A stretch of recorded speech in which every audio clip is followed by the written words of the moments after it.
Bonsoir à tous, bienvenue sur Messi en Crypto, j'espère que vous allez bien. Dans cette vidéo, je vous fais la petite analyse sur le Shiba. Je vais vous montrer les potentiels targets à aller chercher et où est-ce qu'on a rendu actuellement. Pour ceux qui ne me connaissent pas, moi c'est Rémi. Ici, on apprend à investir dans les crypto-monnaies et devenir rentable sur ce marché. Vous voyez, ici, on est sur une crypto-monnaie qui est clairement bullish. Vous voyez, de par des points bas de plus en plus hauts. On voit quelque chose de très intéressant dans le passé, c'est qu'à chaque fois qu'on a un pump, vous voyez, on a toujours une période d'accumulation, chose qu'on pourrait retrouver, pourquoi pas, vous voyez, dans cette zone-là. Après, suite à ce qu'on pourrait potentiellement voir sur le Bitcoin, on aurait peut-être, si le Bitcoin monte, grimpe pour ce printemps 2022, voir un Shiba également suivre et donc ne pas faire cette phase d'accumulation comme on avait toujours vécu dans le passé. Vous voyez ici, même avant ici, ça faisait une période d'accumulation. Entre cette période-là, on avait à peu près, je crois, 20 jours. Donc, on pourrait donc soit refaire une période d'accumulation avant de partir plus haut, vous voyez, faire un nouveau plus haut, ce qui est tout à fait envisageable. Soit on ne repartirait pas dans cette optique et donc on partirait à la hausse directement. Donc, légère stagnation et on part direct. Voilà ce à quoi on peut s'attendre d'un point de vue long terme. Maintenant, je vais vous zoomer et puis je vais vous montrer où est-ce qu'on est rendu par rapport aux liquidités notamment. Alors là, ce qu'on peut voir, quelque chose de très intéressant, c'est que ici, on avait pris notre liquidité, vous voyez, au 0,4025 $. On a stagné sur cette target des 0,4025 $. Vous voyez, target juste ici. Donc c'est une zone de prix comprise entre les 0,4025,14 et les 0,4024,89. Donc cette zone de prix très intéressante puisque on a navigué dans celle-ci pour ensuite maintenant repartir à la baisse. Vous voyez, on est même reparti ici à la hausse, chercher la zone des 0,4025 tout pile pour maintenant repartir. On corrige, on corrige notamment dû à cette zone d'imbalance. Là, je suis en 15 minutes. On peut, si on regarde en 30 minutes, peut-être partir même encore plus bas ou en 1 heure. Non, ça devrait donc peut-être stagner autour des 0,4024 $. Donc, qu'importe, de toute façon, là, on est sur du très court terme. Donc là, ce que je vais vous montrer, c'est selon moi, par rapport au contexte qu'on a et le sentiment sur le Bitcoin, vous voyez, le Bitcoin est juste ici, on a beaucoup de personnes prenant des positions acheteuses. Donc ça fait peur, je trouve. On est quasiment aux 70% de personnes prenant des positions acheteuses. Pourquoi ça fait peur? Parce que dans le passé, on le sait, on l'a remarqué avec cet indicateur, le long short ratio, quand on a une majorité de personnes prenant des positions, notamment autour des 70%, notamment, on chute littéralement. Pourquoi on chute? Tout simplement parce que, vous voyez, depuis le 3 mars, du coup, c'est à ce moment-là, voire même le 2 mars, au moment où on a commencé à reprendre beaucoup d'ampleur sur les positions acheteuses. Pourquoi on peut partir plus bas? Parce que les liquidités sont juste en dessous. Ce que j'appelle liquidités, ce sont les endroits où on a des liquidations à prendre et des stop loss. Car les positions acheteuses, nécessairement, pour la plupart, là, comme on est sur le contrat perpétuel, ce sont des effets de levier. Donc, nous avons beaucoup de stop loss à aller chercher. Pourquoi aller chasser ces stop loss? Je vais juste vous donner une raison, c'est que on peut pas se permettre de faire gagner la majorité. Il y a aussi cette raison on crée la liquidité pour que les baleines rachètent ce qui s'offre sur le marché au moment de la chasse au stop loss. Donc on va revenir sur nos prix. Ici, on voit que on a eu une cassure sur la zone des 0,4023 $, target sur laquelle on s'attardait, et vous voyez qu'on a eu un rebond en tant que résistance. On est parti plus bas. Ensuite, on a utilisé cette zone de prix, les 0,4023 $, en tant que support. Vous voyez, j'ai rien touché. J'ai laissé comme la dernière fois, je ne touche à rien. Et on a rebondi une deuxième fois. On est parti à la hausse et maintenant on oscille entre les 0,4025 et les 0,4023. Donc maintenant, tout ce qui va faire que le Shiba Inu va partir à la hausse ou à la baisse, ce sera uniquement le Bitcoin qui décidera de si on part à la hausse ou à la baisse. Sur le court terme, bien évidemment. On peut avoir des divergences sur le long terme.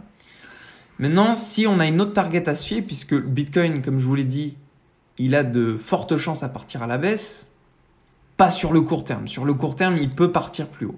Il peut partir plus haut pour diverses raisons. Mais en tout cas, sur les jours à venir, il peut partir plus bas suite à ce que je vous ai montré ici. Donc, on pourrait aller chercher la zone des 0,4022 $, 1,618, notre extension Fibonacci juste ici. Je pourrais replacer en soi, mais c'est pas très grave. Là, on va peut-être plus se concentrer sur les zones de prix que je vous ai montrées. Vous voyez? Et ensuite, autre target, 0,4020 $. Alors, cette target, je vous dis, pour moi, je n'y crois pas dans le sens où on a un joli support ici. Vous voyez? Cependant, si le Bitcoin est amené à partir très rapidement à la baisse, 35 000 $, 29 000 $, alors ce sera inévitable le Shiba Inu. Corrélation négative ou pas, on aura une percée vers le bas. Et à ce moment-là, on rencontrera plusieurs targets vraiment pas appréciables, mais faut y penser. Ce sera notamment ici, vous voyez, la zone des 0,4017 $, ancienne mèche qui avait commencé à combler notre zone d'imbalance. Et puis, si on doit aller vraiment catastrophiquement beaucoup plus bas, on pourra aller jusqu'au 0,409 $. Ce que je ne souhaite absolument pas. En soi, je vais vous partager ma croyance qui ne vaut en rien ce que le marché fera. Je pense que Shiba Inu n'ira pas jusqu'au 0,4029 $. Dans le passé, je vais vous remettre un autre graphique. SHIB, USD, on a eu des zones d'imbalance dans le passé, vous voyez. Zone d'imbalance de 17% qui n'ont jamais été comblées. Là, pour le coup, j'ai mis 14%, c'est faux. Du coup, c'est 18%. 18% qui n'ont pas été comblés. Et aujourd'hui, on est à 36%. Donc, à partir de là, si on compare avec exactitude, on pourrait dire qu'on pourrait continuer de combler cette zone d'imbalance. On peut le faire. Maintenant, ce sera plus une corrélation avec le Bitcoin. Plus voir si le Bitcoin va aux 29 000 $ ou pas. Allez, maintenant, on se réattaque un petit peu sur le court terme. Voyons voir les zones de liquidité. Donc, ce qu'on peut voir ici sur le Shiba Inu, c'est qu'on a un joli équalo, très très joli, vous voyez juste ici, sur lequel on a énormément de positions acheteuses. Donc, à ce moment-là, je pense que c'est nécessairement un endroit qu'on ira visiter. Donc, vous voyez, on a une mèche ici, mais je ne la compte pas dans le sens où ça a liquidé les personnes ayant pris des positions x100. Pas plus. Maintenant, on a ceux qui ont pris des x10, des x20, qui sont plus bas à aller chercher. En liquidation ou, pour ceux qui ont positionné des stop-loss sur un précédent point bas, juste ici. Énormément de liquidité. Par rapport aux gens qui ont pris des positions ici, ils se sont protégés là.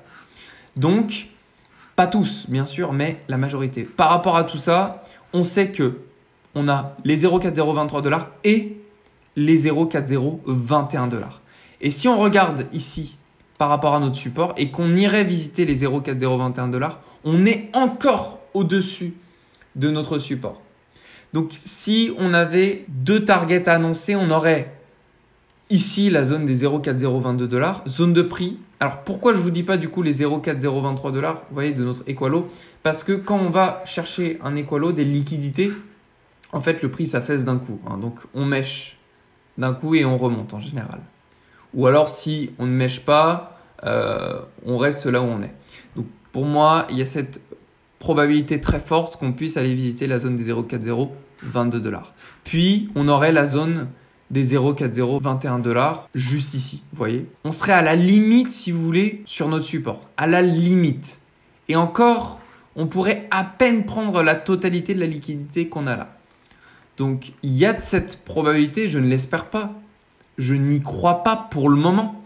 Mais d'aller voir les 0,4020 $. C'est possible.